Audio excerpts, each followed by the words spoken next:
সুপ্রভাত সবাইকে। আশা করছি সবাই তোমরা খুব ভালো আছো। Welcome back to my new blog. আজ 26শে জানুয়ারি, প্রজাতন্ত্র দিবস।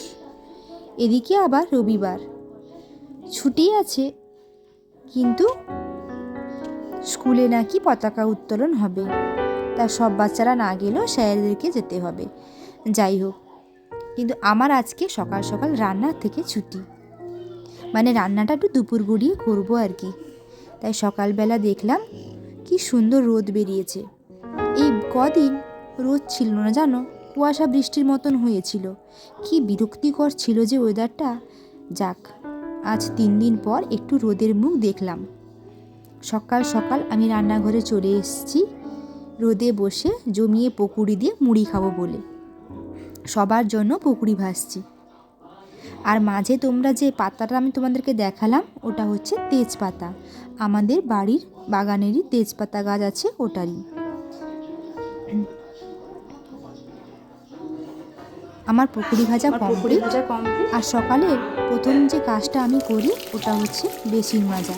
আমি জানি আমার মতন প্রত্যেকে তোমরা একটা নির্দিষ্ট কাজে বহাল। এরপর ওদেরকে চা দিয়ে, মানে আমার শাশুড়ি মা, তোমার দাদা আর আমার ছেলে, ও কিন্তু খুব একটা চা খায় না, কি জানি আজকে একটু বায়না করলো চা খাবে। ওদেরকে চাটা দিয়ে আমি চললাম ছাদে রোদ্দুরে।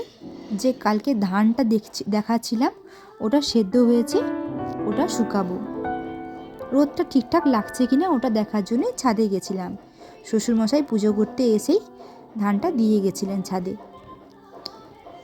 এবার ধানটা নাড়ার পালা, নেড়ে চেড়ে দিয়ে তোমাদেরকে 4-5টা আবার দেখাচ্ছি। জানো, শীতের সকালে এই ছাদে এলে আমার একটা আলাদা অনুভূতি কাজ করে। কি সুন্দর চারপাশটা। আমার শ্বশুরমশাই যেহেতু নারকেল বাগানের শখ, তাই এত নারকেল গাছ। মাঝখানের আর ব্লগগুলো তোমাদেরকে শেয়ার করতে পারলাম না, এসে এই মেনুগুলো রান্না করেছিল। স্কুল থেকে বাড়ি ফেরার পথে দাদাভাই সবার জন্য মিষ্টি এনেছিলেন, মানে জিলাপি আর সাতপুরি। আর রাত্রে আমি বানিয়েছিলাম রুটি। আমার এই হাতের ছোট্ট কাজটা আমি তোমাদের সঙ্গে শেয়ার করলাম। টাটা সবাইকে, সবাই ভালো থাকো, সবাইকে সুস্থ রাখো।